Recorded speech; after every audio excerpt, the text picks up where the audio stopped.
Muy bien, tengan todos y todas muy buenas tardes. En nombre de la Superintendencia Nacional de Servicios de Saneamiento, SUNAS, y también con el gentil apoyo del Centro de Investigación de la Universidad del Pacífico, es que le damos la bienvenida a la presentación del estudio denominado Pobreza multidimensional en el Perú y acceso al servicio de agua potable. Es un estudio que abarca desde el año 2004 hasta el año 2024. Hoy nos reúne este tema no solo presencialmente, sino que también queremos brindar un saludo especial a todas las personas que nos acompañan a través de la transmisión en vivo que estamos realizando a través de las redes sociales en conjunto desde la SUNAS y de la Universidad del Pacífico. Gracias por estar conectados y ser parte de esta noche, ya tarde noche, de esta conversación. Para inaugurar oficialmente esta actividad, queremos invitar a la directora de la Escuela de Gestión Pública de la Universidad del Pacífico, la señora Rosana Polastri, a quien brindamos un caluroso voto de aplausos para las palabras de bienvenida.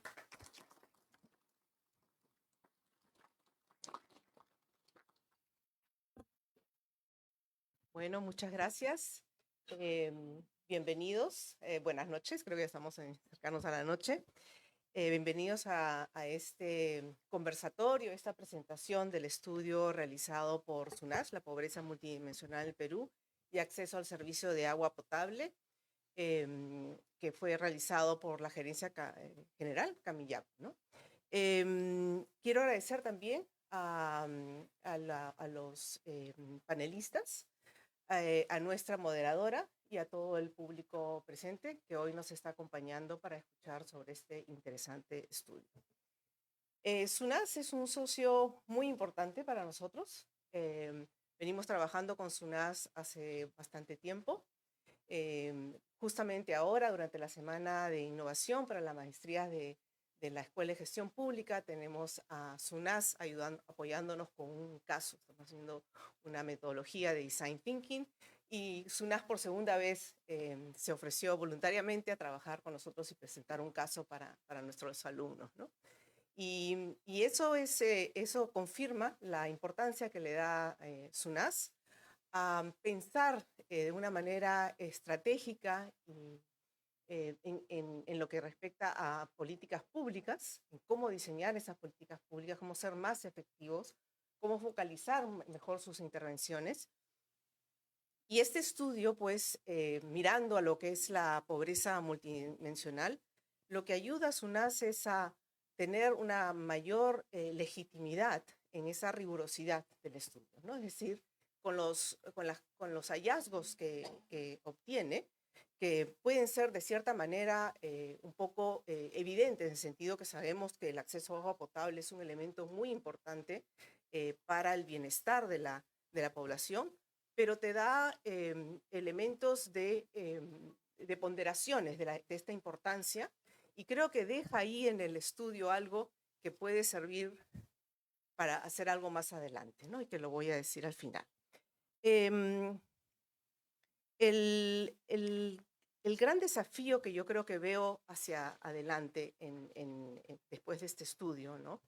Es, nosotros hemos estado acostumbrados a ver el tema de la pobreza por el lado de la pobreza monetaria. Es algo que todos manejamos, es algo que se maneja internacionalmente, que es el número que puede compararnos, ¿no? Son índices comparables internacionalmente.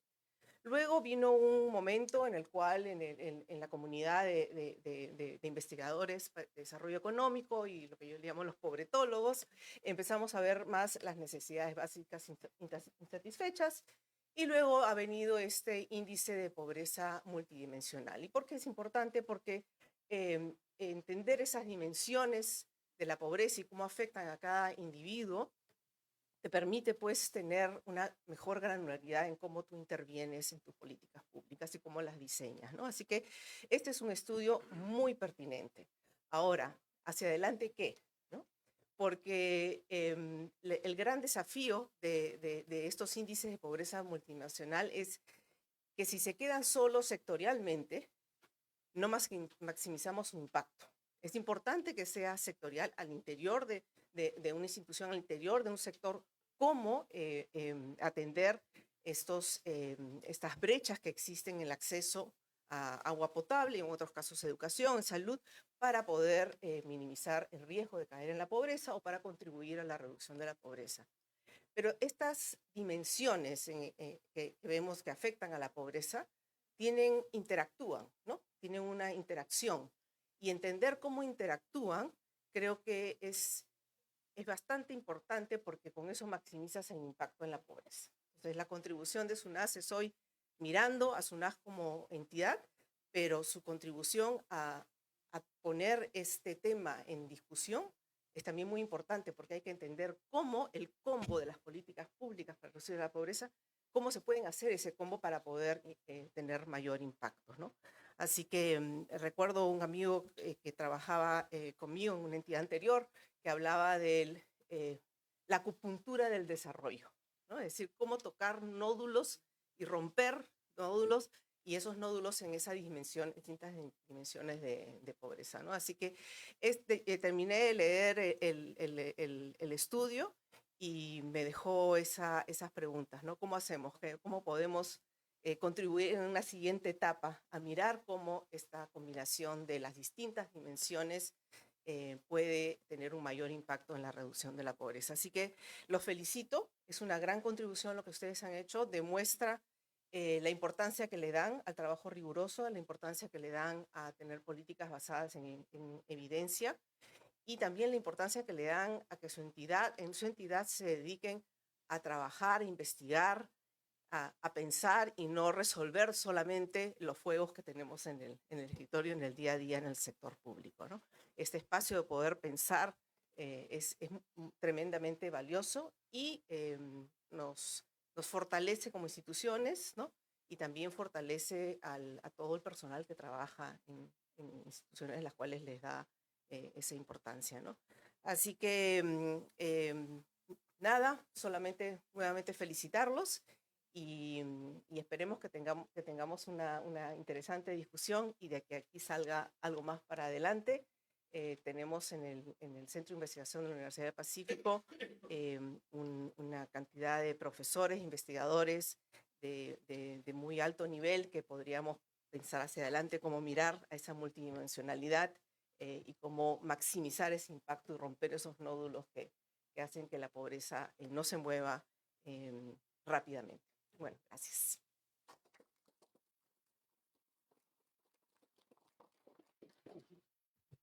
Muy amable por esas palabras que dan inicio de apertura a esta sesión. Y continuando ya con el desarrollo, tenemos una dinámica del Camillacu, que es el Centro de Análisis y Monitoreo del Agua Potable de la SUNAS. Y esta dinámica y presentación del Camillacu estará a cargo de Roy Cóndor Guerra, quien es coordinador de este proyecto aquí en la SUNAS. Roy, muy buenas noches. Bienvenido, por favor.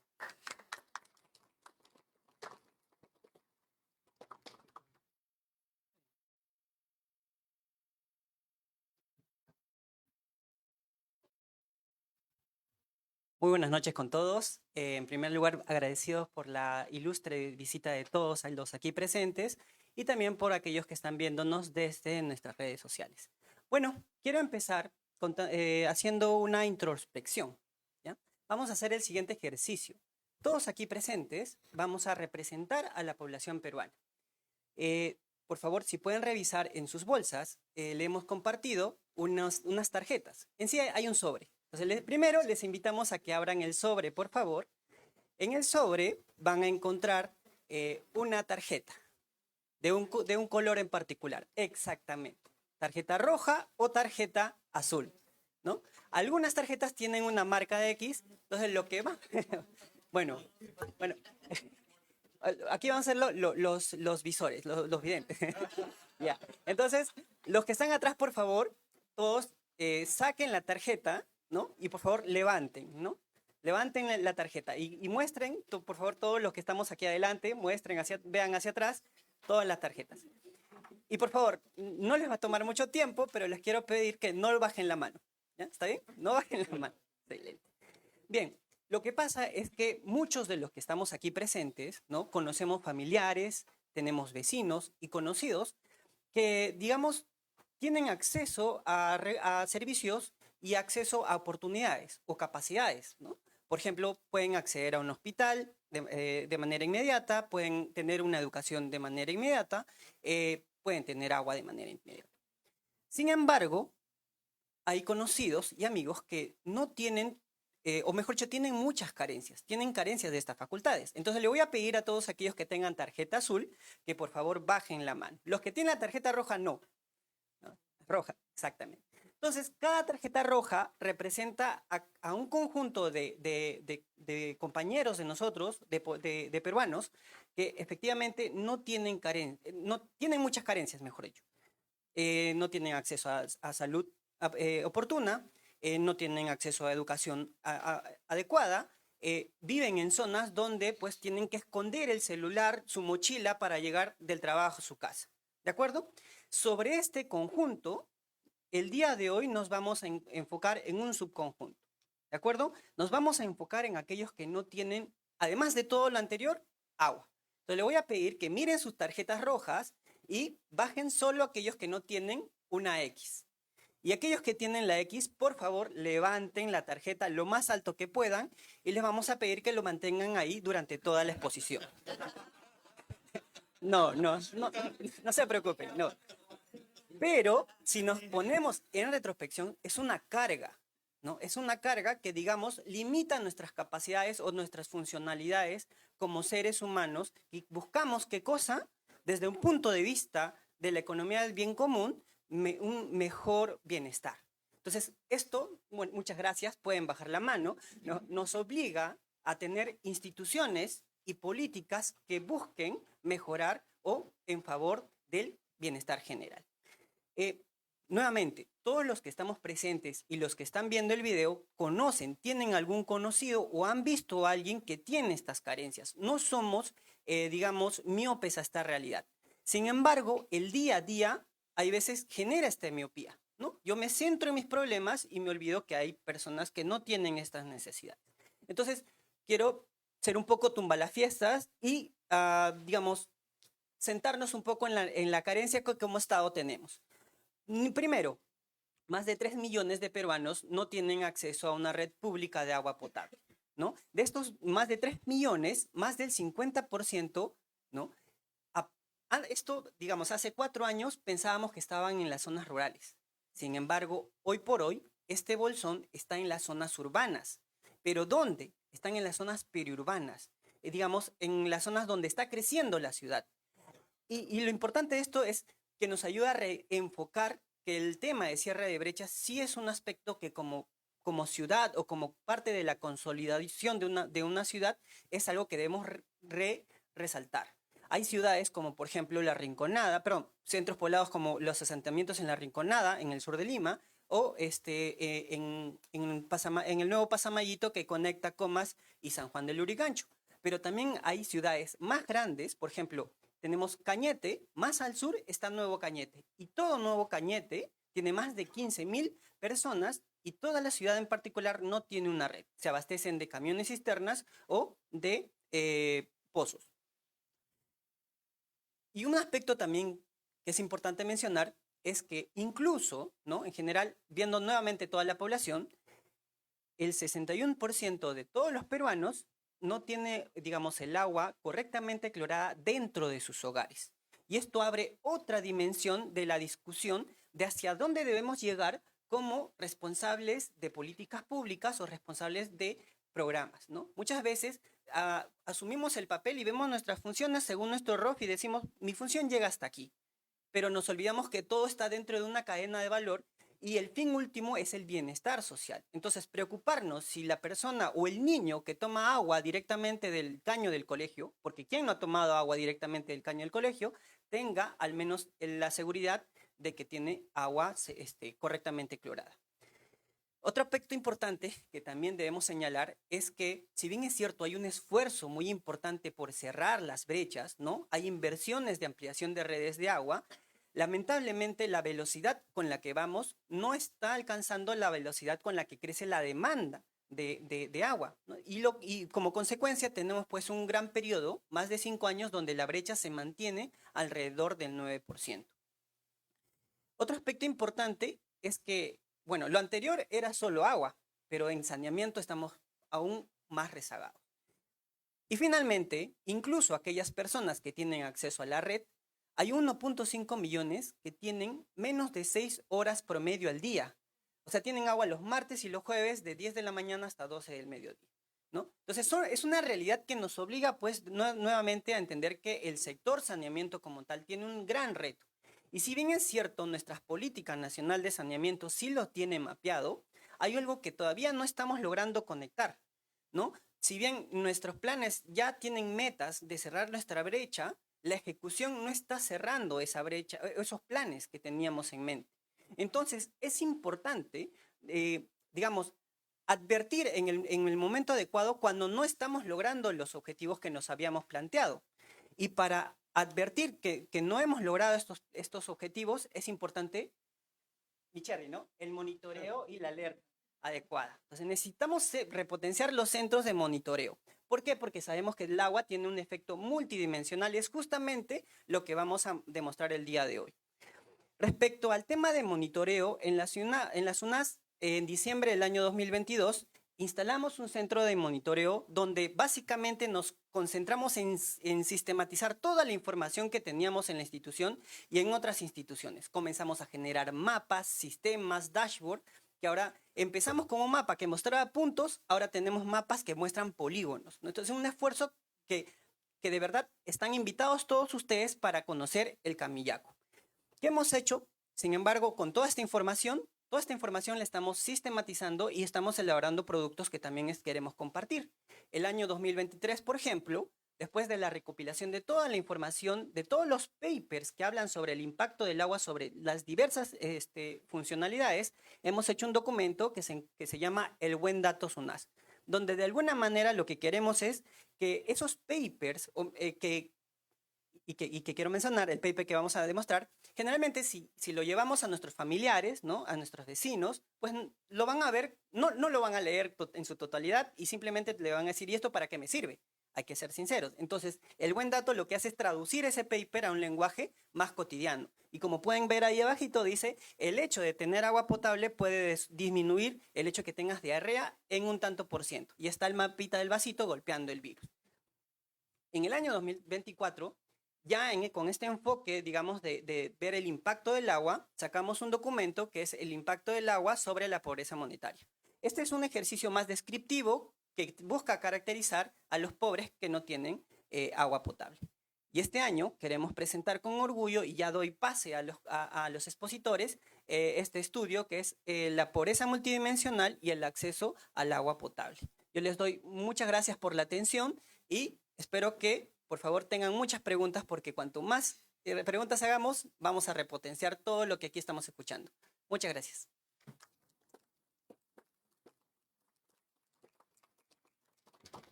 Aprovechando lo que ha mencionado Roy Cóndor, que ha hecho la dinámica, para las preguntas también tienen en su bolsita unos blogcitos y unos lapiceros, por favor, para que puedan ir elaborando y tomando nota de las interrogantes que puedan surgir a lo largo de la exposición.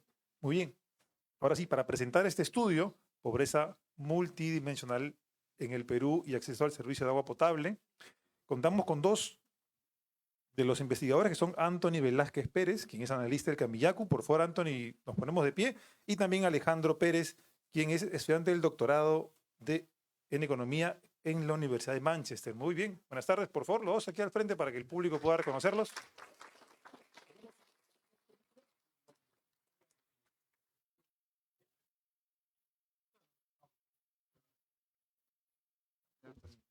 Sí, está bien. Buenas tardes primero con todos. Es un gusto estar acá presente.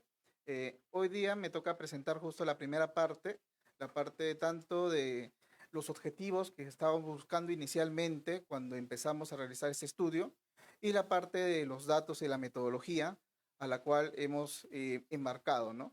Este estudio inicialmente surge con uno de los aspectos que Roy ha tomado en cuenta, ¿no? Que es justamente la multidimensionalidad del agua. El agua afecta diversas dimensiones. Si uno no tiene agua, tiene problemas en educación, ¿no? Los niños, ¿no? Por ejemplo, no pueden llegar a la escuela, se pueden enfermar, pueden faltar a clases, pueden estar más propensos a la anemia y muchos aspectos adicionales, ¿no? Entonces, una de las interrogantes que surgieron fue, ¿cuál es el verdadero impacto del agua en el bienestar de la población? Y en busca de solucionar esa interrogante también surgió otra motivación, y es que al revisar la literatura veamos que no había demasiada información, no había demasiados reportes, investigaciones justamente relacionados a este aspecto, ¿no? Y es por esto que nace este objetivo inicial al comenzar este estudio, que vendría a ser a contribuir el estudio de los efectos del acceso de agua en el bienestar de la población. Pero para eso tendríamos que hacer dos tareas como tal. Lo primero, construir un índice de pobreza multidimensional para poder cuantificar de alguna forma el bienestar en la población. Y a partir de hacer esa cuantificación, poder estimar este efecto causal del acceso del agua potable sobre la pobreza multidimensional como tal, ¿no? En ese sentido, hicimos revisión de literatura y una de las primeras tareas era definir qué es bienestar, ¿no? ¿Cómo nosotros podemos definir que una persona tiene las condiciones adecuadas para lograr cumplir sus objetivos? Y nos enfocamos justamente en la definición de Zen, donde el bienestar procede de diferentes características de la vida humana, ¿no? Tal como se mencionó anteriormente, ¿no? Una persona, por ejemplo, en las zonas periurbanas, puede tener capaz los ingresos adecuados, ingresos regulares, pero si no tiene acceso al agua, uno va a tener que gastar más dinero para poder acceder a dicho servicio. Y otro también que va a gastar tiempo que podría ser dedicado a actividades, podría ser dedicado quizás al reposo o a incrementar su nivel tarifario, ¿no? Su nivel de ingresos. Pero claro, como no tiene agua, tiene que dedicar todo ese tiempo para poder acceder a ese servicio y al fin y al cabo lo que va a pasar es que va a disminuir el bienestar de esa persona, ¿no? Entonces, siguiendo este enfoque, definimos la pobreza multidimensional, ¿no? Se define como la privación de capacidades al punto de limitar la libertad de una persona para conseguir sus objetivos de vida, ¿no? Las personas se limitan por no contar justamente con estas diversas capacidades, ¿no? Entonces, dado que nosotros ya logramos definir, ¿no? Cómo es el bienestar, necesitábamos una herramienta para poder cuantificar, ¿no? ¿Cómo cuantificamos el bienestar de la población? Y ahí es donde aparece justamente el método de Alcaire-Foster, ¿no? Un método internacionalmente conocido, donde muchos países han elaborado este método, ¿no? Han elaborado con diferentes dimensiones, han tomado en cuenta diferentes características porque a su vez el contexto de cada uno de los países es diferente. Entonces no podemos utilizar la misma regla para medir el bienestar de todas las personas en todos los países, ¿no? Este método consiste en dos pasos principales. El primer paso es la identificación. ¿Cómo nosotros identificamos que una persona es pobre? ¿Cómo nosotros identificamos que hay carencia en una característica de la vida? Como por ejemplo, ¿cómo nosotros identificamos que una persona no tiene acceso al agua? ¿Cómo nosotros podemos identificar que una persona no tiene adecuada educación o no está contando con la posibilidad de la atención médica, ¿no? Entonces, esa es la primera parte, ¿no? Definir cuándo uno tiene carencia y cuándo esa cantidad de carencias lo que está haciendo es limitar la libertad de una persona y está justamente truncando sus objetivos de vida. Y a partir de esta identificación inicial, se empieza con el paso de la agregación, que es ya obtener medidas de pobreza multidimensional ya de forma agregada, ¿no? Identificar a forma macro, se podría decir, ¿no? Cuántas personas pobres multidimensionales existen en ese país, por ejemplo, ¿no? Y justo acá es donde aparecen estos dos índices, ¿no? Primero, el H, que es la incidencia, que me va a permitir determinar cuántos individuos son identificados como pobres multidimensionales. Y el segundo vendría a ser el A, que es la intensidad, que me da el porcentaje promedio de las privaciones de los pobres. Juntos, como se puede ver justamente en esa ecuación, ¿no? Nos dan la tasa de recuento, la incidencia ajustada, el cual nos va a mostrar cuál es la proporción de privaciones ponderadas de esos pobres multidimensionales en relación con el total de privaciones si todas las personas de la sociedad como tal experimentaran carencias, ¿no? Entonces, una vez que ya tomamos en cuenta este método de Alcaire-Foster, empezamos a revisar literatura de su aplicación en diferentes contextos, ¿no? Tanto a nivel nacional como a nivel internacional. Y una de las cosas que se resaltó en esa identificación es justamente que se consideraba principalmente dimensiones de salud, educación y servicios básicos. Era por lo regular, por lo general, siempre se consideran estas dimensiones como aspectos fundamentales para cuantificar, ¿no?, cuál es el bienestar de la población. Otro aspecto importante que nosotros hemos podido identificar es que cuando se hacen estudios temporales, por lo general, se hacen con cortes de años, ¿no? Por ejemplo, cuando quieren elaborar un periodo largo, un periodo corto, toman 3 años en particular y a partir de ahí se realiza el análisis. O en todo caso, se centran en 2 años consecutivos o en un año en particular para analizar la pobreza multidimensional, ¿no? Y además que hay diversos estudios que van a centrar justamente su análisis en poblaciones específicas, ¿no? En el ámbito rural, en el ámbito periurbano, etc.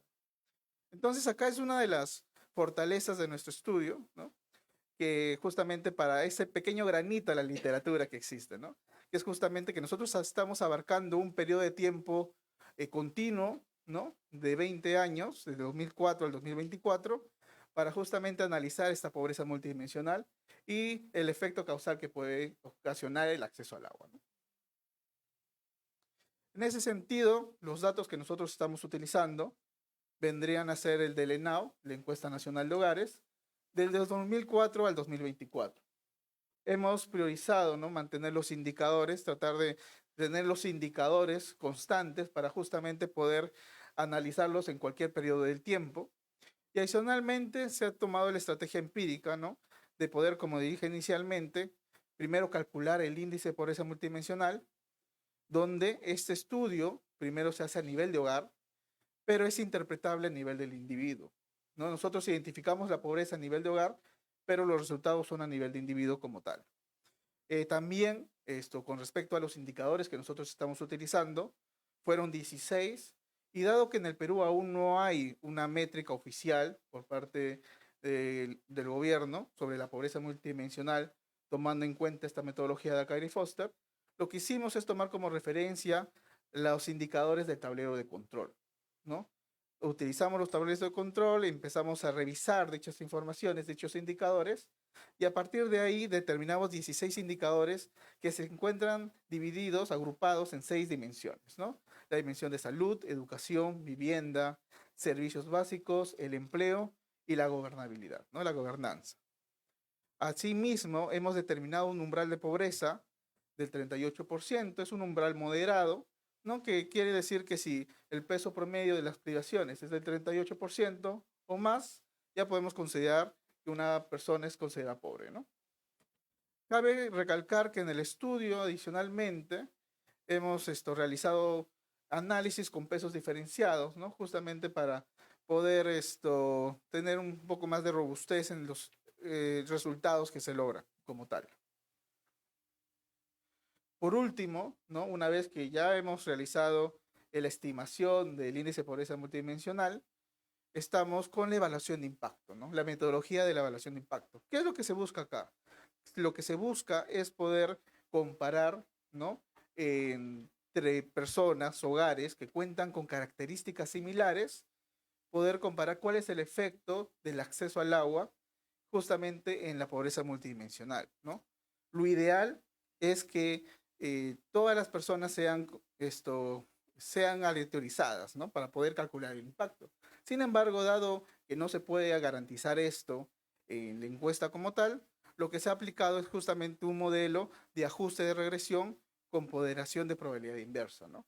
Lo que hace este modelo es que primero, en una primera fase, hace un modelo de tratamiento, ¿no?, donde se va a calcular, se va a estimar cómo la probabilidad a partir de estas variables pretratadas del acceso al agua, ¿no?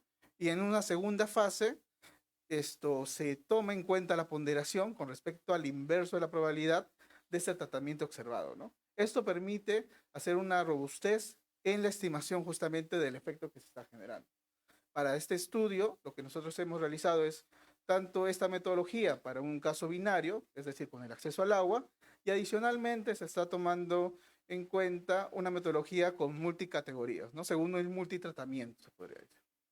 A continuación, le cedo las palabras a mi compañero Alejandro para la siguiente parte de la exposición. Muchas gracias.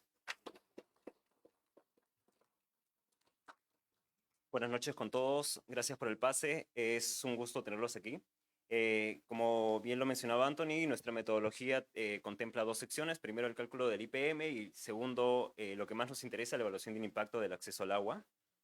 Estos son algunos de los principales resultados que tenemos. En las columnas de izquierda para ustedes, tenemos las barras de la tasa de incidencia para la pobreza multidimensional en el Perú.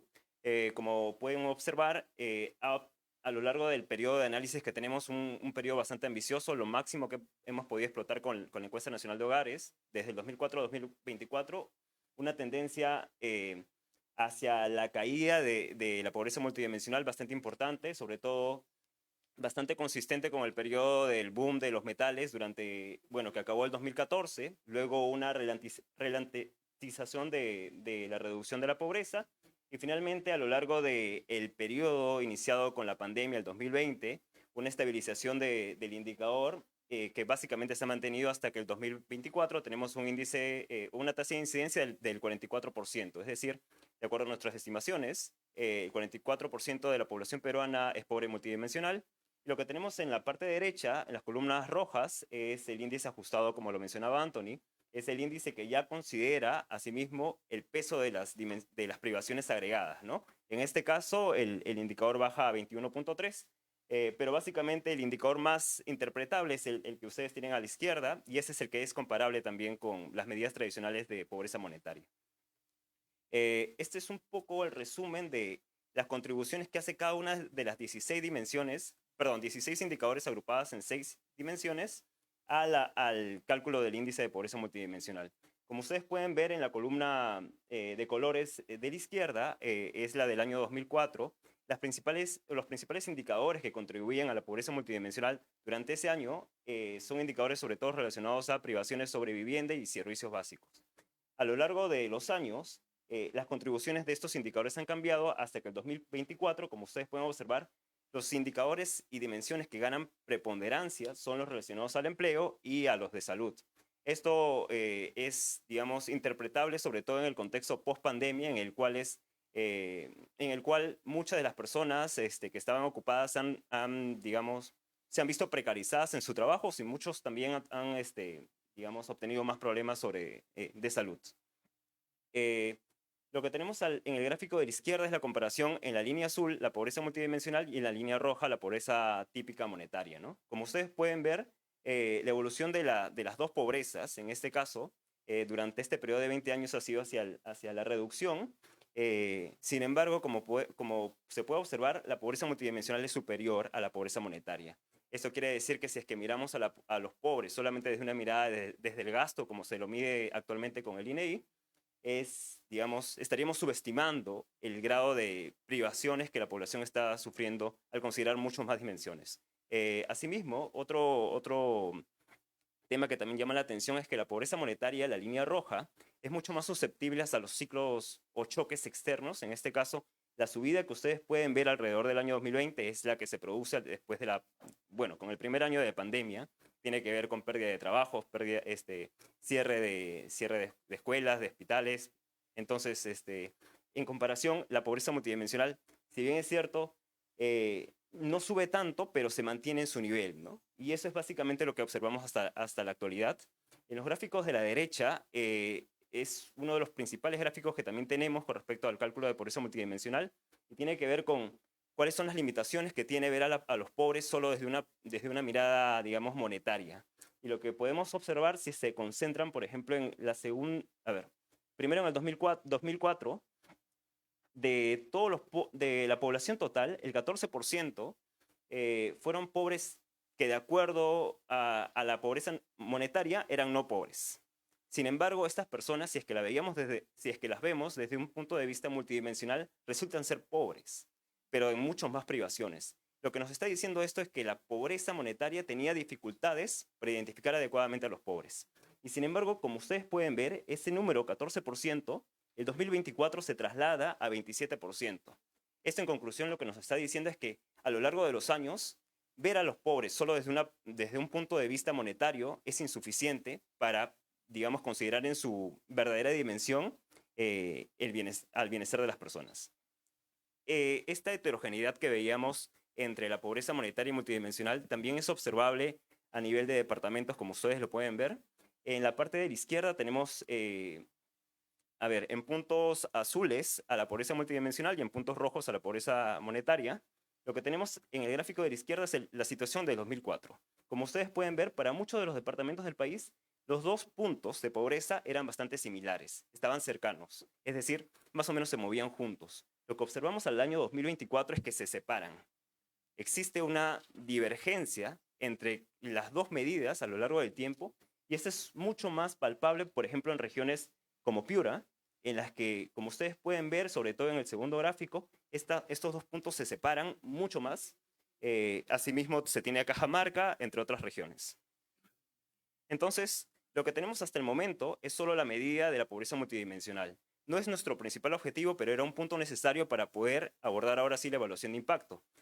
Antes de pasar a la evaluación como tal, recalcarles que en el Perú no tenemos una medida oficial de pobreza multidimensional como un índice agregado. Sí tenemos un tablero de control, que es una iniciativa que está trabajando el INEI. Sin embargo, hasta el momento no tenemos ninguna medida del tipo Alcaire-Foster que nos permita hacer comparaciones, digamos, o hacer análisis a mucho más detalle en el Perú. Entonces, esta es nuestra propuesta. Está alineada a los estándares internacionales, utiliza un método bastante estándar y ahora sí, nuestro punto de interés. Antes de explicar los números como tales, entendamos que el estudio está viendo al acceso al agua como el tratamiento a partir del cual vamos a evaluar efectos en los distintos niveles, en las distintas definiciones que tenemos de pobreza. Entonces, el método, como lo mencionaba Anthony, el método de ponderación de probabilidad inversa lo que hace es identifica a los grupos de tratados y de controles en base a una serie de características pretratamiento y en base a eso evalúa los impactos. Lo que tenemos en esta tabla son 3 columnas que miden o que, digamos, operativizan 3 medidas de pobreza. Las 2 primeras son pobreza multidimensional. El enfoque estándar, bueno, la practicidad ha llevado a que muchos estudios que hacen la medición de Alcaire-Foster es darle la misma ponderación a las distintas dimensiones e indicadores que se tienen. Esto lo hacemos en la segunda columna en realidad, donde dice pesos iguales.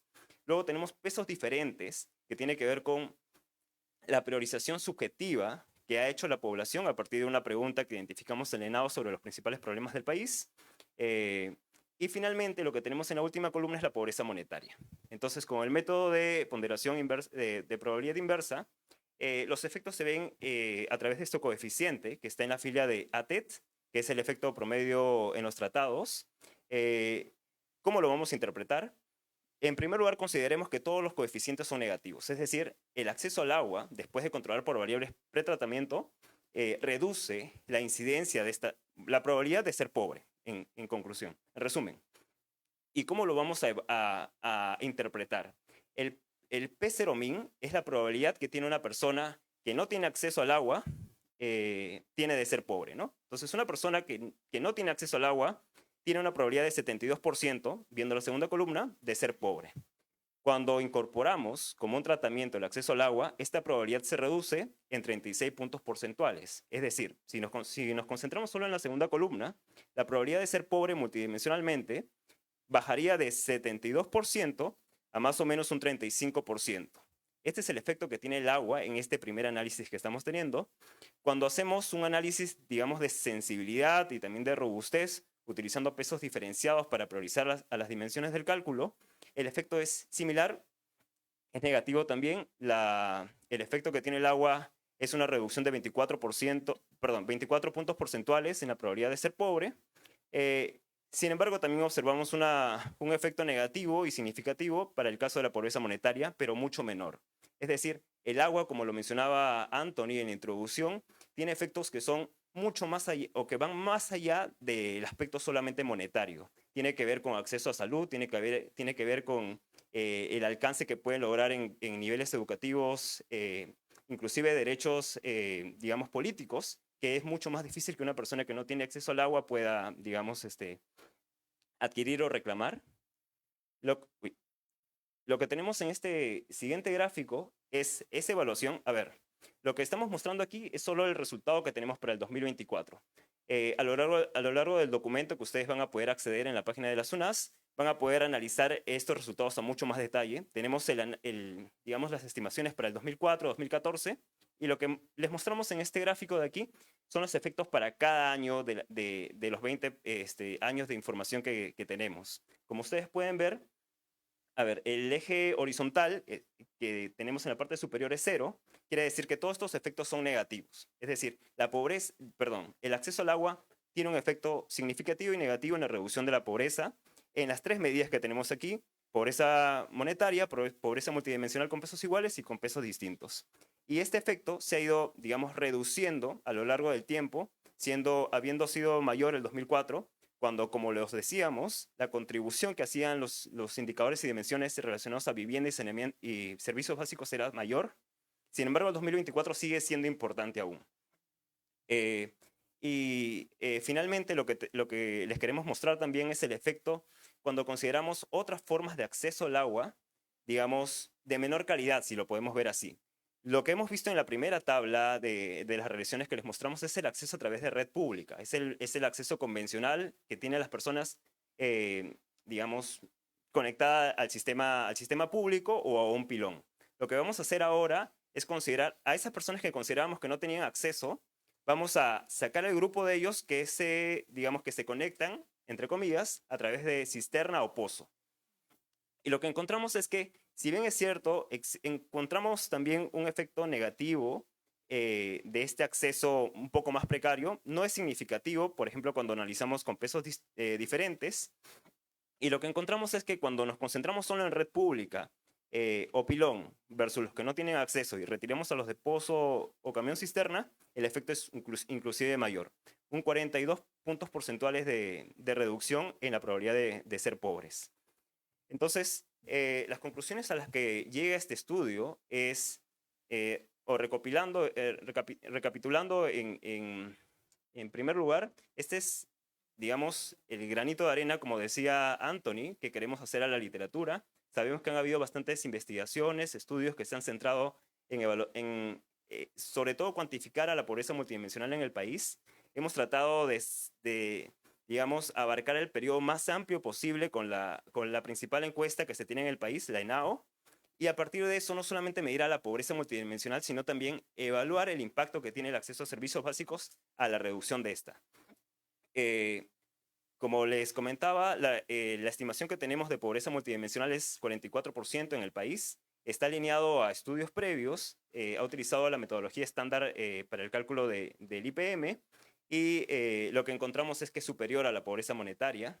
Encontramos también que el acceso al agua tiene un efecto sostenido, significativo y negativo en la reducción de la pobreza, tanto multidimensional como monetaria. Y esto es consistente con diferentes trabajos que hacemos sobre sensibilidad y robustez para estos resultados. Sabemos que tiene, digamos, aún limitaciones, digamos, extensiones que se pueden hacer, pero trata de ser una invitación a la comunidad académica a seguir construyendo sobre esta narrativa, a seguir alimentando de evidencia al país con respecto a la importancia que tiene acceder a los servicios básicos, y no solamente a ver a la pobreza como la ausencia de recursos económicos, sino también verlo como una necesidad que tenemos que atender desde las políticas públicas, pues no solo tiene un impacto, como lo hemos visto, digamos, en acceso o a consumo, por ejemplo, sino también a educación, a salud, y esos son y eso en realidad son los mecanismos causales a partir de los cuales interpretamos estos resultados. Muchas gracias por estar aquí. Ahora sí, continuamos con la programación y muchas gracias, y los invitamos a leer el paper.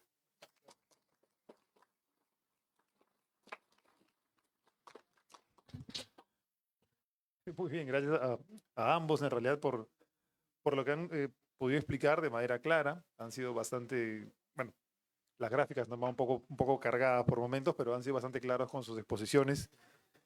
Y ya tuvimos la dinámica con Roy, tuvimos también la presentación de este estudio, y corresponde ahora un panel de debate, que este panel va a estar a cargo, la moderación a cargo de Gisela Aragón, quien es jefa del Observatorio de Políticas y Gestión Pública de la Escuela de Gestión Pública de la Universidad del Pacífico.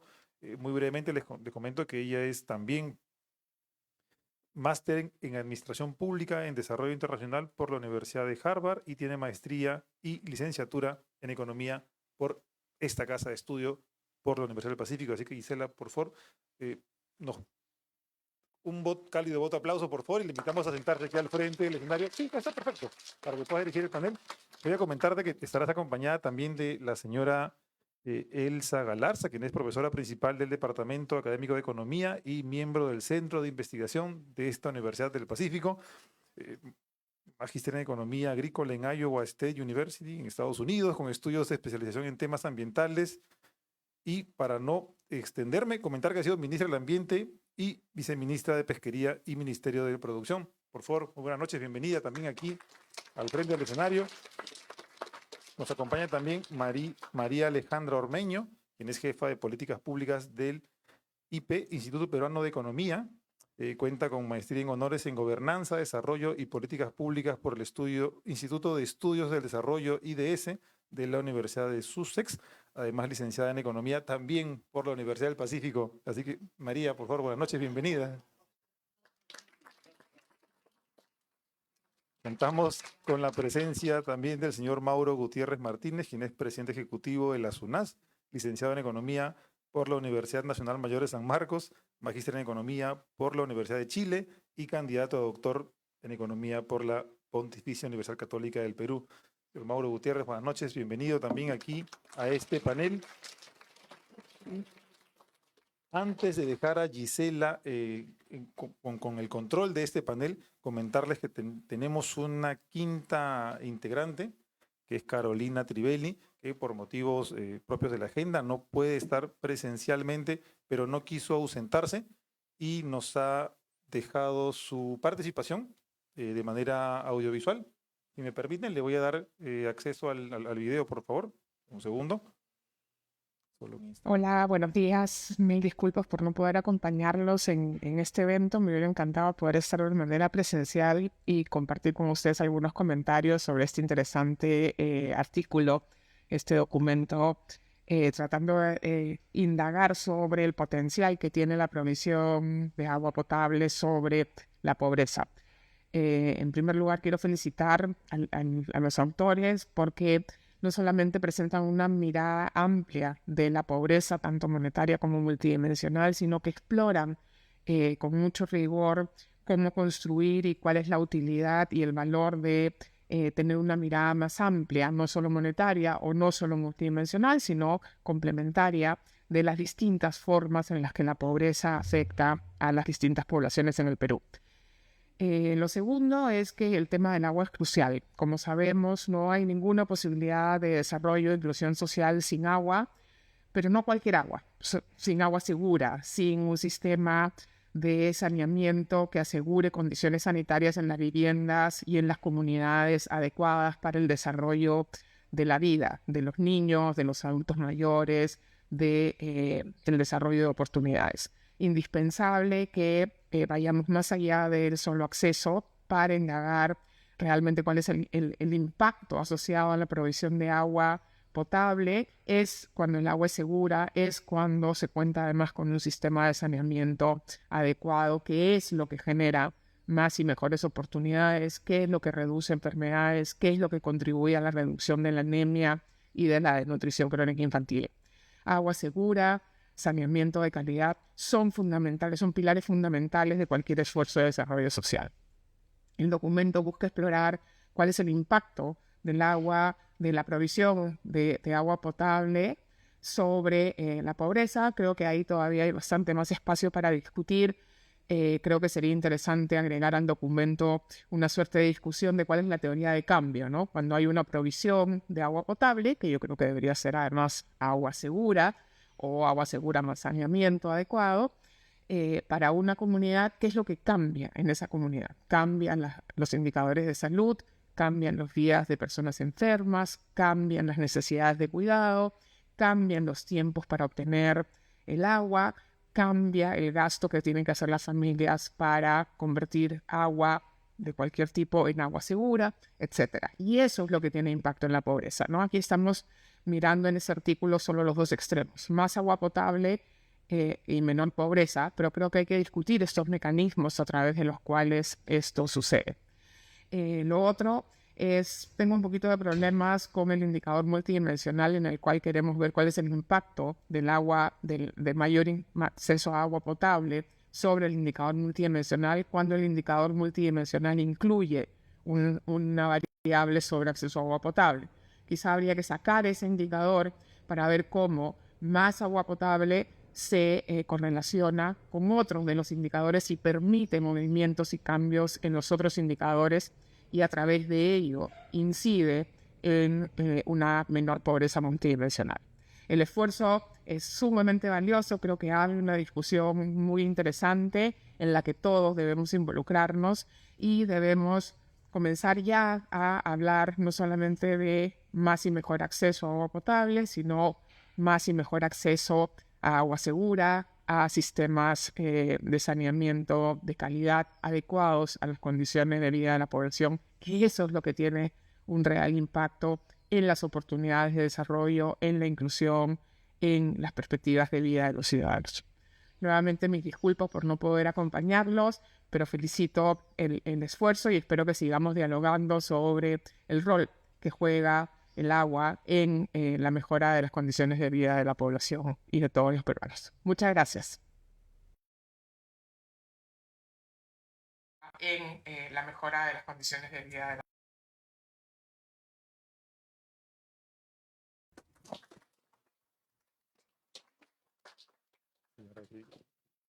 Ahora sí, Gisela, quedamos contigo. Perfecto. Muchas gracias a todos por estar acá. Gracias al equipo del Camillacu, a Alejandro, a Anthony por la exposición que nos han dado y a Mauro por insistirnos siempre de colaborar desde la universidad. Me parece genial que por fin se haya dado el espacio. Bueno, hemos escuchado que aproximadamente 4 de 10 peruanos viven en pobreza multidimensional. Eso quiere decir que tienen falencias en temas de acceso a servicios de salud. Evidentemente tienen viviendas que no cuentan con adecuados servicios o en general infraestructura. Y yo quería preguntarles en primera instancia y aprovechar su expertise, evidentemente, en cada caso, ¿qué implicancias tiene el hallazgo de este modelo para nuestro propósito de desarrollo, ¿no? Del modelo de desarrollo que queremos construir, y qué tipo de políticas públicas considerarían prioritarias desarrollar? Y bueno, voy a tratar de que no sea tan ceñido el tema. El CITA, en este caso yo quisiera aprovechar toda tu experiencia en el tema de sostenibilidad, en el tema de agua, en un contexto de cambio climático. ¿Cómo es que logramos que esta transversalización del tema de sostenibilidad se logre y luego se permita también reflejar en mejores indicadores de desarrollo? Muchas gracias, Gisela, y bueno, gracias a la SUNAS por la invitación para estar en este panel. Quisiera empezar felicitando a los autores, a Alejandro y a Anthony por el paper.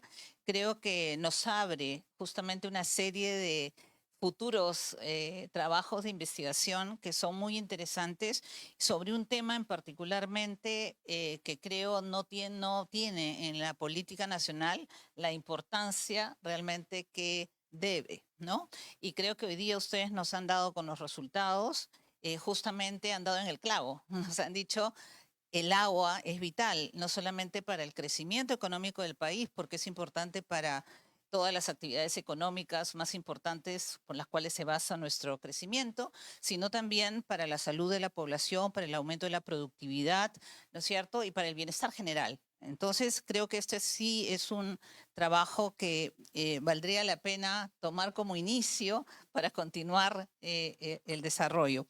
También yo quisiera felicitar a SUNAS, porque no es menor el esfuerzo que está haciendo SUNAS en este sentido, ni tampoco es normal, digamos yo, ¿no? Que una entidad reguladora realice este tipo de trabajo. En realidad es bastante singular. Pero qué bueno, yo creo que esto abre un aspecto muy interesante de acercamiento, como tú lo has mencionado, y sé en particular por las muchas conversaciones que hemos tenido, Mauro, de tratar de acercar la academia a estas instituciones, porque sin duda las decisiones que se toman de política pública y que atraviesan las instituciones reguladoras, como es en este caso, tienen que basarse en evidencia científica, tienen que basarse en cuestiones técnicas, ¿no? No en deseos. Si no, vamos a avanzar en el corto plazo y retroceder también, y entonces no vamos a tener los resultados que quería. Entonces sí quería darle ese inicio a la presentación. Respondiendo a la pregunta que mencionabas, Gisela, yo creo que, a ver, mi lectura es que el agua debe ser parte de una política social, así como de una política productiva del país, ¿no?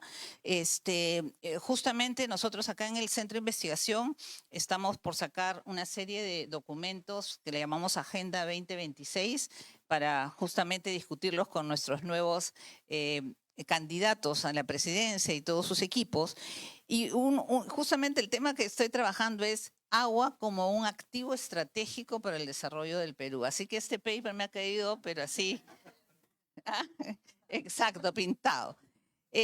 Porque sí, pues, o sea, el agua a veces se toma de manera ambiental, a veces tiene un componente básicamente de acceso, y yo creo que este paper nos dice que no es suficiente infraestructura, no es suficiente el acceso, sino que es mucho más importante y relevante la calidad y la regularidad del servicio de agua, ¿no? Y justamente creo que ahí radica lo que han comentado muy bien los expositores, ¿no? Tenemos necesidad de repente de adicionar indicadores para ver cómo vamos avanzando, no solamente en acceso, porque leemos los indicadores y decimos, estamos bien, hemos mejorado un montón. Pero cuánta agua, ¿no? Y yo me estaba metiendo al Camillacu antes de venir acá para ver cómo estaban las estadísticas y veía, por ejemplo, a nivel nacional que tenemos 18.75 horas al día en promedio nacional de continuidad del servicio. Pero si en ese mismo indicador yo voy a ver la zona más roja, digamos, tengo 6 días de los 7 días a la semana y menos de 1 hora en algunas zonas. Entonces, fíjense ustedes cómo el promedio puede esconder, ¿no? Esas singularidades tan importantes que sin duda va a hacer que ese bienestar del que hablábamos no llegue pues a las zonas, a todas las zonas. Y si vemos los indicadores de Lima, yo los invito mucho a entrar al Camillacu porque tiene una cantidad de información relevante, impresionante y que da para muchas cosas. Entren al indicador de Lima y hagan esa misma situación y se van a encontrar que en Lima hay también hogares que no reciben agua todos los días, ¿no? Y en menos de 1 hora, ¿no? Entonces, y en Lima ya imagínense el resto de la situación. Un segundo enfoque que a mí me parece interesante para el modelo de desarrollo es el enfoque territorial y climático, ¿sí? Si bien, y lo importante también de este trabajo es que no solamente habla de Lima o las ciudades y del texto nacional, sino también de las diferentes regiones. Y nuestro país pues es complejo, ¿no? Es muy, muy diverso, pero también muy complejo. Entonces, de repente las políticas y las estrategias deben ser distintas dependiendo de qué región estamos hablando, ¿no es cierto? Entonces, eso también debe considerar una política de acceso y de agua segura, ¿no? Las diferencias, ¿no? Entonces, no es lo mismo estar hablando de Cajamarca, no es lo mismo estar hablando de la sierra, no es lo mismo estar hablando de la costa. Entonces, los impactos del cambio climático también son importantes. O sea, ¿de qué hablamos de tener acceso a agua si de repente no tenemos la fuente de agua? Entonces, no vamos a tener nada que distribuir, ¿no? Entonces, es importante que también se dé una mirada, por eso mi tema de activo estratégico, ¿no? Porque tenemos que mirarlo de esa manera, ¿no? Entonces, de repente, cambiar un poco nuestros indicadores, ir a metas de calidad, de continuidad, ¿no? Para, obviamente, tener más posibilidades de tener mayor bienestar. Me quedo ahí. Gracias, Elsa. De hecho, es el perfecto enlace para aprovechar el expertise de María Alejandra, que es del IPE, desarrolla muchos indicadores. Y María Alejandra, ¿cómo podríamos integrar esto pensando en estas políticas y a la luz de los hallazgos del estudio? Coméntanos. Ok. Bueno, primero muchas gracias por la invitación. Excelente el trabajo de SUNAS y soy muy agradecida de participar con comentarios en este panel de expertos. Bueno, primero me gustaría mencionar que coincido plenamente con que no se puede medir la calidad de vida de una persona únicamente con los ingresos. Se tiene que tener estas distintas dimensiones para ello. Y de hecho, desde el IPE coincidimos en varias cosas. Por ejemplo, cuando yo leía el estudio, veía que justo varias dimensiones de la pobreza multidimensional eran bastante parecidas a nuestras dimensiones del indicador de competitividad regional, ¿no? Que finalmente es un indicador de 42, es un índice de 42 indicadores agrupados en 6 pilares, ¿no? Y teníamos el tema de mercado laboral, de educación, de salud, pero además dentro del pilar de infraestructura tenemos 4 indicadores de agua, que coincido con Elsa, no es únicamente el tema de acceso, pero además es muy importante el tema de calidad y tenerlo de manera oportuna. Y otro punto en el cual coincido es el tema del enfoque territorial, ¿no? También veía sobre todo los resultados a nivel regional. Este índice de competitividad regional nos mostraba que las regiones más competitivas, que son Lima, Moquegua y Arequipa, son también las que en este estudio tienen menores niveles de pobreza multidimensional. Y lo mismo, ¿no? Las menos competitivas son las que tienen mayores niveles de pobreza multidimensional. Entonces, por ahí coincidíamos en varios temas, sobre todo en el tema de metodologías y en el tema de resultados. Y ahora creo que otro punto importante de los resultados es el tema que utilicemos el indicador monetario, utilicemos el indicador multidimensional o utilicemos cualquier otro indicador, ya sea, no sé, el competitividad o cualquier otro, lo que vemos y lo que la data nos muestra es que ha habido un avance, ¿no? Entre el 2004 y 2024 ha habido un avance y eso hay que reconocerlo, pero hacia adelante tenemos un camino muy largo por recorrer. No es posible que todavía 4 personas, 4 de cada 10 peruanos estén en esta situación de pobreza multidimensional. Y ahí voy a la segunda parte de la pregunta, este modelo de desarrollo. Yo considero que es fundamental que este modelo de desarrollo esté basado en crecimiento económico. No existe ningún país que tenga altos niveles de PBI per cápita y bajos niveles de desarrollo, ¿no? El tema de crecimiento económico y desarrollo no son opuestos, al contrario, yo diría que son distintas caras pero de una misma moneda. Y acá la lógica es bastante clara, ¿no? Mayor crecimiento económico, mayores niveles de PBI per cápita implican mayores ingresos fiscales. ¿Y cómo es que se financian todos estos programas maravillosos de políticas públicas a través de estos ingresos? ¿No? No hay otra manera de poder financiar esto y de poder llevar todas estas políticas a hacerlas realidad. Entonces, a mí me parece súper importante el hecho de mapear estas brechas con todas las dimensiones que se tengan que mapear. De hecho, desde el IPE tenemos un trabajo bastante intensivo en esto, pero creo que también hay que fomentar la base, ¿no? El pilar de cómo financiar esto, que es nuevamente, como les mencionaba, el crecimiento económico a través de inversión privada e inversión pública, pero inversión pública no mirando únicamente la ejecución de presupuesto, que es muy importante, pero la calidad de esta ejecución también, ¿no? Entonces, sí, me parece que nuevamente agradecer este importante estudio. Comparto muchísimas de las conclusiones y desde el IPE comentarles que estamos súper interesados en estos temas, entonces cualquier tipo de apoyo adicional o investigación adicional, pues abiertas las puertas también. Gracias. Mauro, la misma pregunta y en realidad, bueno, reiterar también las felicitaciones para ti, para tu equipo. Y bueno, queda el gran compromiso de ver cómo articular esta evidencia. Entonces yo te quería preguntar y aprovechar, o sea, el marco de la pregunta para ver también que nos ilustres sobre cómo o qué expectativa tendrías sobre el impacto de la infraestructura hidráulica en términos de los hallazgos del estudio y también para la orientación de las políticas en el sector. Bueno, en primer lugar, felicitar al equipo, ¿no? A Alejandro, Anthony, por el desarrollo de este trabajo, que en realidad ha sido una de las líneas de investigación que se ha tenido desde SUNAS desde hace un tiempo, porque quisimos ver el problema del agua desde una manera multidimensional, ¿no? Creo que eso es importante porque a veces creo que el agua potable y saneamiento se ha pensado solo como infraestructura y no se incorpora la importancia del agua de su perspectiva en el desarrollo, ¿no?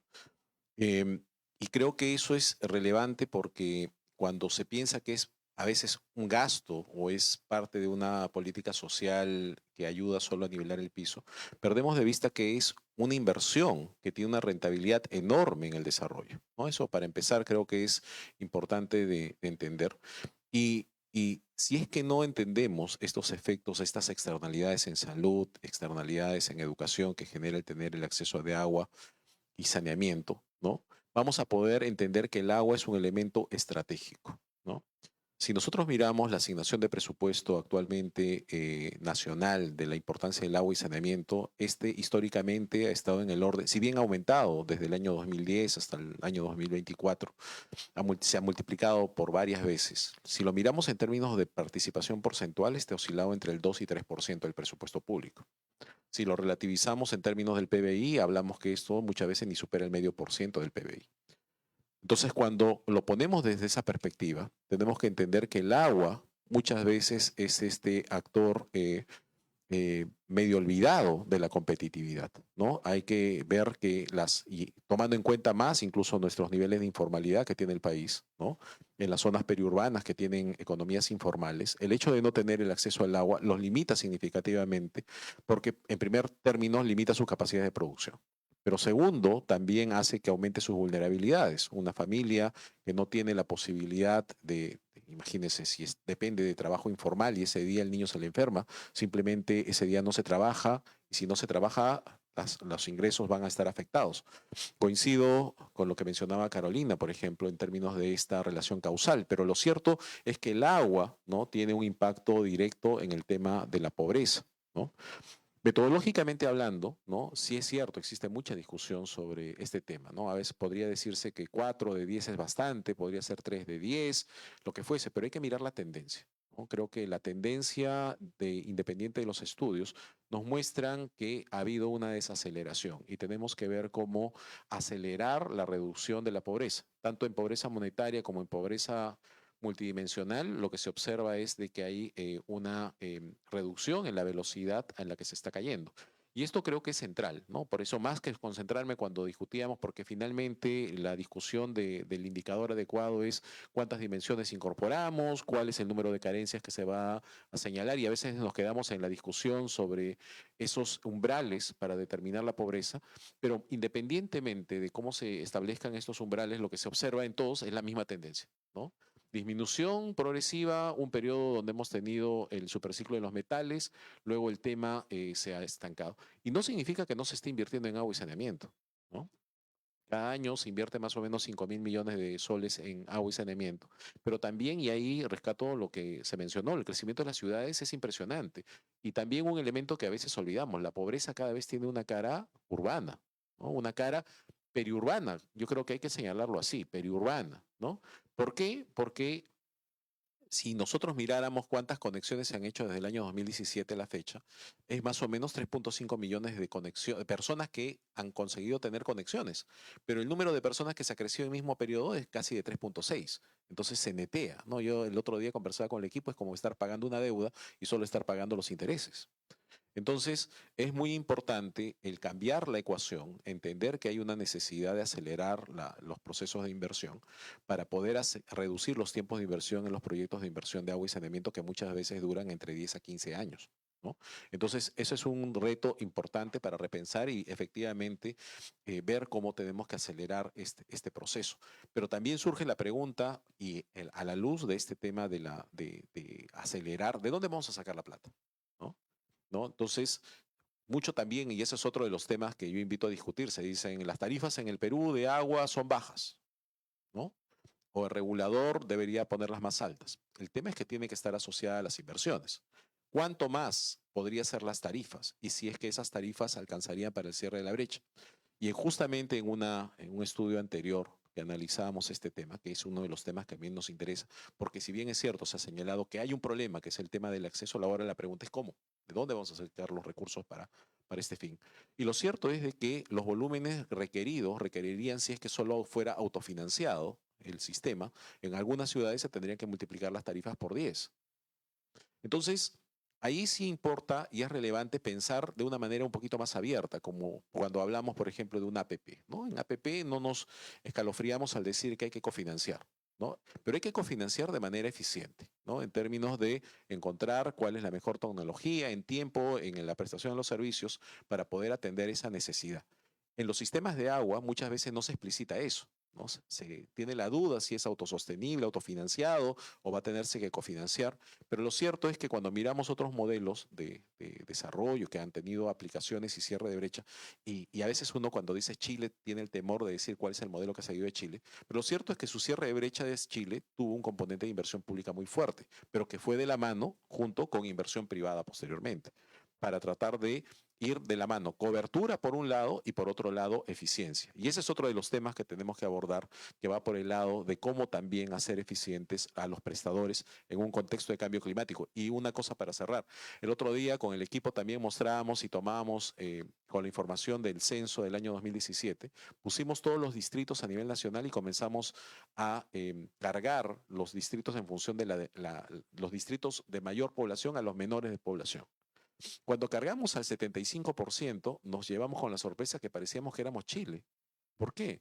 Porque toda la población prácticamente estaba cargada en la costa.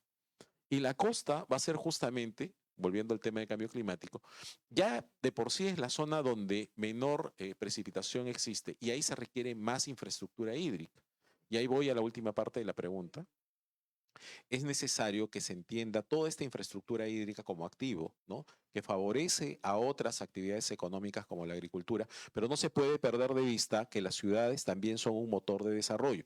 Y el tema del aprovisionamiento de agua, ¿no? El aseguramiento en el largo plazo es un elemento esencial. Se tiene que pensar las infraestructuras hacia futuro tomando en consideración las demandas actuales optimizadas, porque también se puede optimizar y mejorar el uso del agua en las ciudades, pero tiene que pensarse hacia futuro, ¿no? Tenemos unas limitaciones de las fuentes, ¿no? Este año, por suerte, aparentemente no va a haber problema, pero el tema no es que hay que estar sorteando si todos los años si va a haber o no va a haber agua.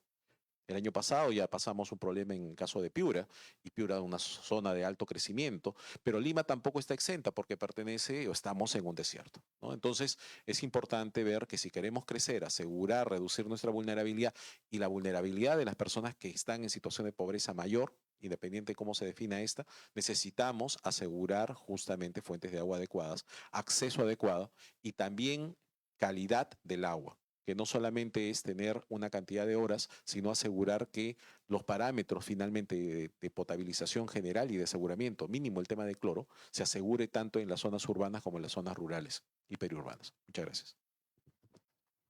Gracias, Mauro, por tus apreciaciones.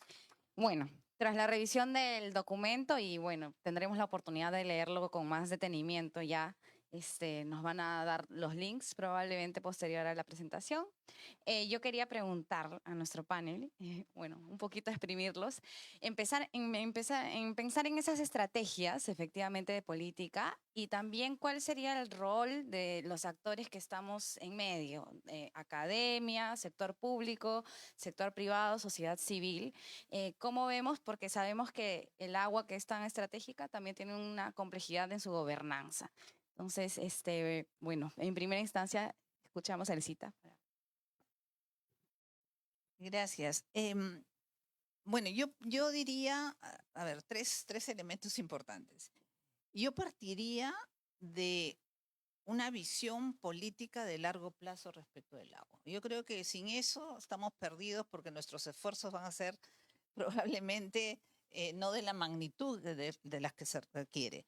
Entonces, yo creo, y por eso es importante, y creo que ahí hay una contribución de la academia, y eso es lo que queremos hacer ahora que hay una discusión con los candidatos, ¿no?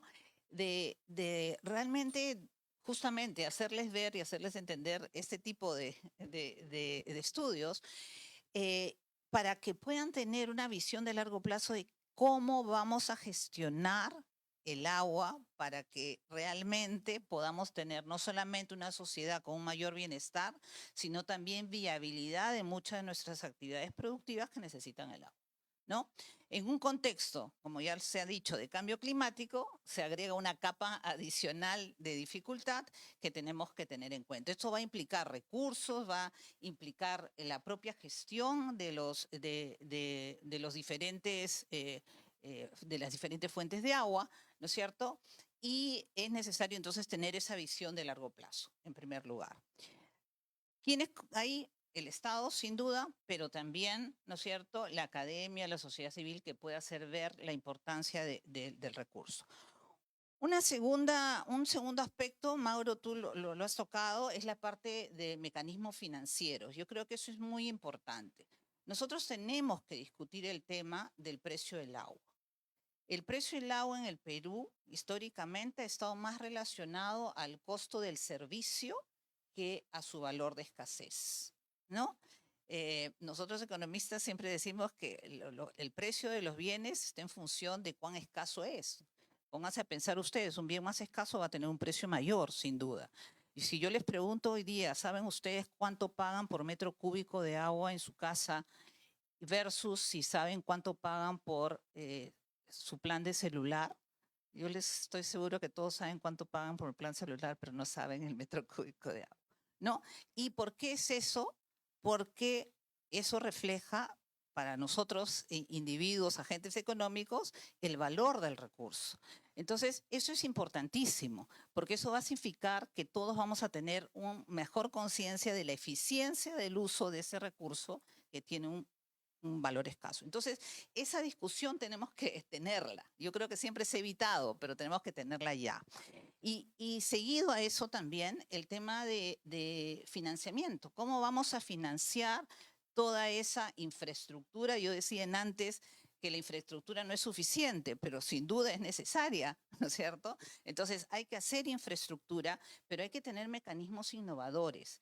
Y yo creo que ahí hay un rol sector privado.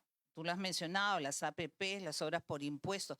El sector privado necesita agua para producir. O sea, imagínense 12.000 millones de dólares en exportaciones agrícolas y nos cae un año de fenómeno del Niño o de lo que fuera en que no vamos a tener agua. Hoy día estamos viviendo un imaginario de tener más agua en muchas zonas del Perú porque los glaciares se están derritiendo. Y entonces podemos tener más agricultura. Pero ¿cuánto más agricultura vamos a poder tener? Porque esos glaciares van a desaparecer. Entonces, es vivir en un imaginario el pensar que eso lo vamos a tener por siempre. Y no podemos, por ejemplo, tampoco pensar que cuando decidimos infraestructura pública, inversión pública, no tomamos en cuenta escenarios climáticos.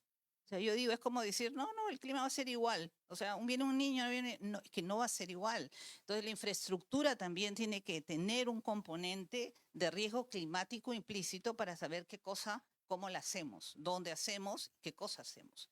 Entonces, yo creo que ahí hay un rol público-privado también importante en los modelos financieros. Y no menos importante, lo mencioné antes, es la gestión por cuencas. Y para ello, el actor que se me viene es la Autoridad Nacional del Agua, ¿no? Yo no sé si hoy día está presente alguien de la Autoridad Nacional del Agua, sería fabuloso, pero lo que yo veo es que normalmente en las discusiones que tenemos sobre el recurso hídrico, falta la Autoridad Nacional del Agua.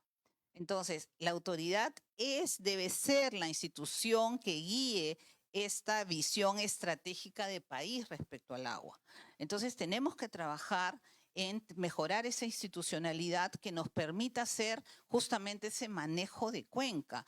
Nosotros nos dividimos en áreas administrativas, pero el recurso natural tiene sus propias dimensiones. Entonces, tenemos que ver cómo, y todo está interrelacionado. Si yo no tengo una buena conservación de las fuentes, no voy a tener agua más abajo, no voy a poder tener agua suficiente para la energía hidroeléctrica que es la principal motor de la energía que tenemos ahora, no vamos a tener agua para la agricultura y así sucesivamente hasta llegar a la costa, donde están los grandes asentamientos humanos. Entonces, yo creo que estos tres elementos, de alguna manera, son fundamentales para poder seguir el camino, digamos, de la reducción de la pobreza y el crecimiento, estoy de acuerdo, el crecimiento y el desarrollo del país. María Alejandra, similar pregunta. Reconocemos la necesidad de ver cómo garantizar este servicio de agua de calidad. Entonces, en esa medida, ¿qué estrategias pensarías tú que podríamos priorizar y cómo va el rol de los diferentes agentes en torno a ello? Gracias. Bueno, creo que nos ha quedado clarísimo la importancia del agua, ¿no? Tanto en la incidencia de la pobreza y en la disminución de la pobreza, pero también creo que queda bastante claro la problemática en la que estamos, ¿no? No puede ser posible que más de 3 millones de peruanos no tengan acceso al agua, que vamos casi 10 años estancados en cobertura y que en regiones como Loreto, Tumbes, Juliaca, Chincha, hay menos de 10 horas de continuidad en agua y el tema de calidad, que lo hemos mencionado, es muy importante. Entonces, nosotros desde el IPE, conversando con expertos, hemos visto que hay diversas estrategias, pero creo que hay dos que son base y muy importantes para poder lograr esta cobertura. Una de estas es bueno, comenzando con la problemática, es el tema de la expansión informal urbana, ¿no?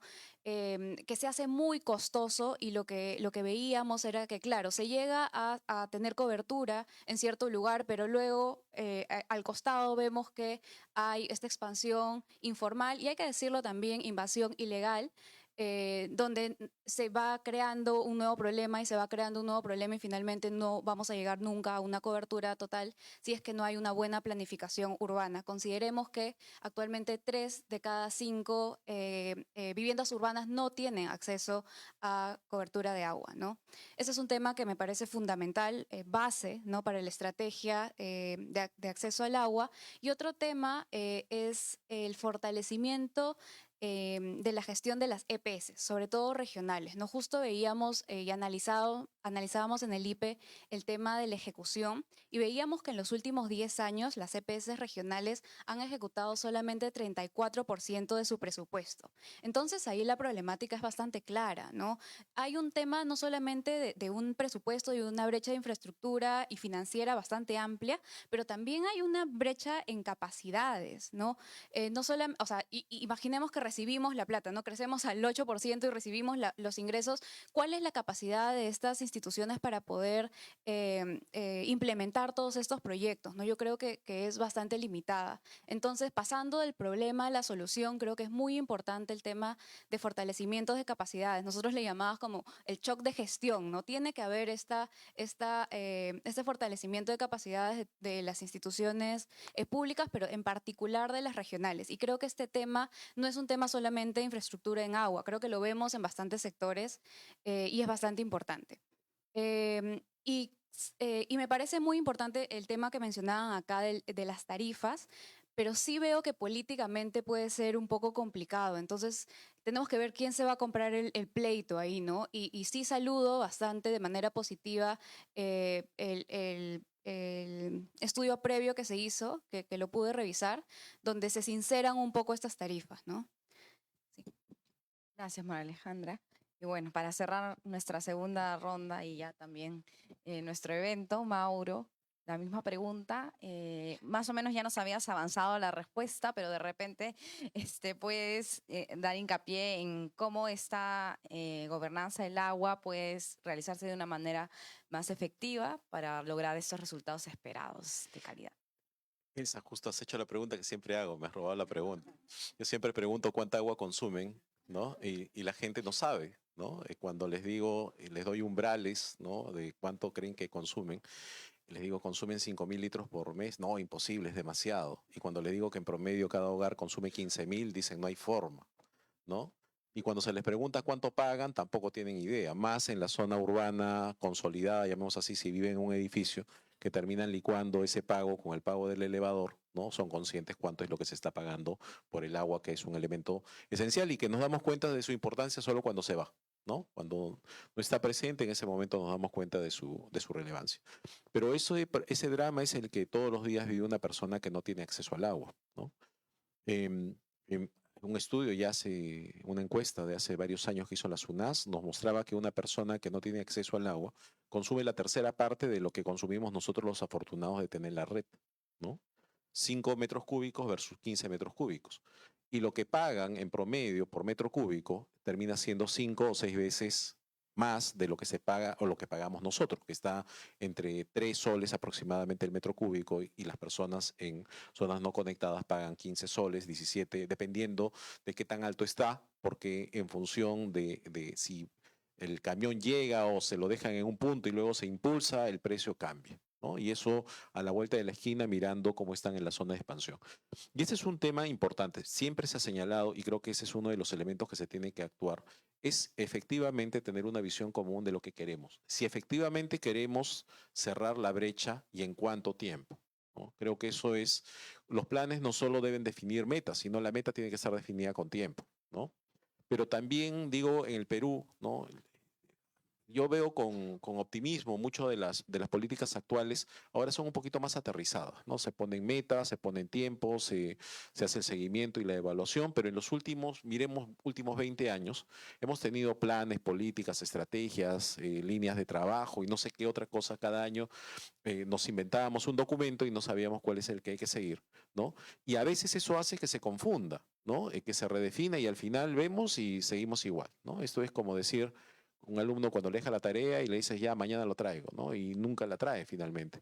Creo que sí es bien importante sincerar las responsabilidades de qué papel tiene que tener cada quien. Eso, primer elemento, ¿no? ¿Es una discusión de política pública? Sí. Tiene que ser un elemento de la política pública, de la agenda pública. No cualquier aspecto. Yo incluso hasta, quizás voy a decir algo atrevido y profano, el agua es tan elemental que hasta cuando lo discutimos en inversión pública, hasta debería darnos vergüenza. Porque tratamos de ver si es que es rentable socialmente. Claro que es rentable socialmente, ¿no? Si supera ese 8%, 9, 10, ¿cuánto significa de tasa de descuento, de rentabilidad que implica tener agua? Pero evidentemente, este crecimiento desordenado hace que la mochila cada vez sea más grande, ¿no? Una conexión de agua, ¿no? En promedio a nivel nacional de agua y alcantarillado, conexión, o sea, es como que nosotros nos vamos a un punto y decimos, tráiganos por favor el agua, cuesta 50.000 soles por conexión, por vivienda. Y si estamos hablando, por ejemplo, de las afueras de Lima, porque nuestra Lima pues tiene zonas con pendientes elevadas, ya cuando comenzamos a ir, por ejemplo, en Villa María del Triunfo, el costo incremental, ¿no? Ese costo adicional de esa conexión llega a 90.000 soles. Entonces, cada vez expandimos cada vez más y yo siempre cuento una anécdota en la que veía un proyecto enorme que se estaba haciendo y había un reservorio y me decían, este es el proyecto de cierre de brecha, pero le decía, ¿cómo va a ser cierre de brecha si más arriba hay más viviendas? Bueno, en el momento que se diseñó el proyecto, no estaban, ¿no? Entonces, si no tenemos un control y ese es un tema también de compromiso de la política que tiene que ir de la mano, tiene que haber un crecimiento ordenado, ¿no? De las ciudades, si no simplemente no se va a cerrar.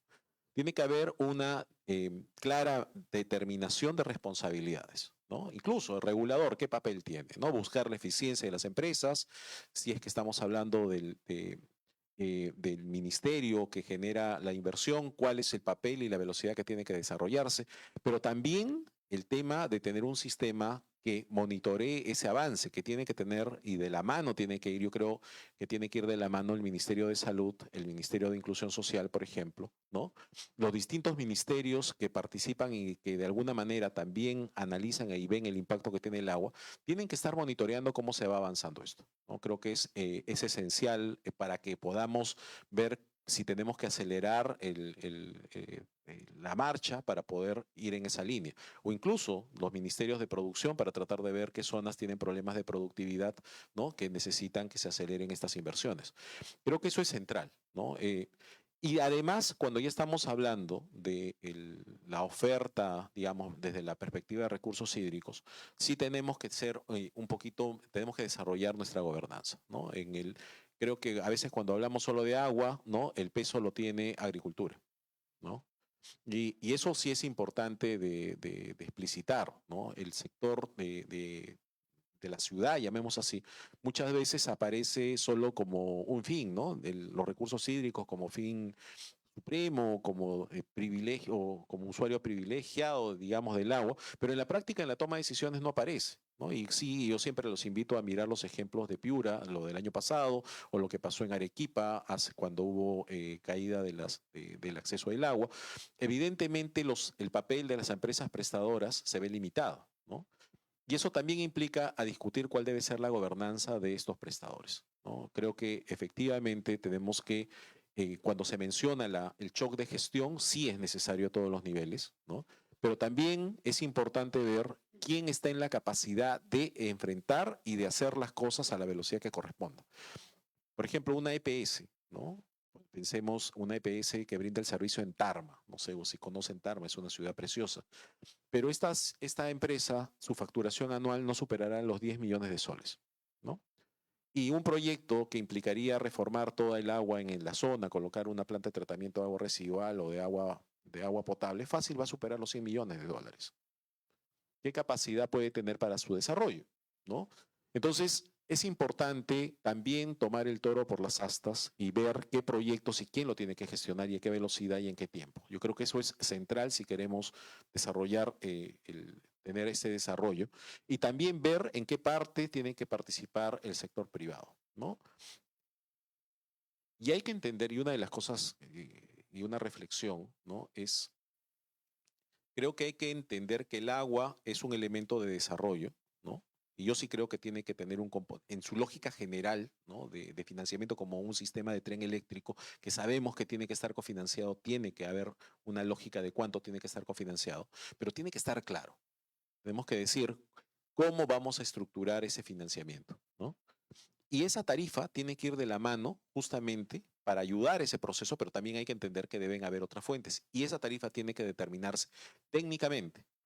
Cuando se menciona que puede ser políticamente discutible, yo ahí sí desde el punto de vista regulador digo, primero empezamos con lo técnico, ¿no? Porque se requiere determinar cuánto se necesita, cuál es la ruta que se tiene que establecer y también con la socialización del caso, ¿no? De la información, la gente comienza a tener un valor del agua. Porque es cierto, es posible que nosotros no estemos sensibilizados en términos de que la importancia del agua, porque nacimos y el ejercicio que hacía Roy en la lógica del bien común, ¿no? El hecho de tener suerte y haber caído en un lugar donde tenemos acceso al agua, cuando aquel no ha tenido agua o conoce personas que no tienen el agua, tiene una noción más clara de cuánto cuesta no tenerla y poner ese riesgo. Y a veces cuando no visibilizamos ese riesgo, y ese es otro elemento que creo que tiene que estar en la agenda pública, es que no podemos dar por sentado que tener un caño va a implicar siempre tener agua, más en un entorno de cambio climático como el que estamos enfrentando. Muchas gracias. Muchas gracias a todos.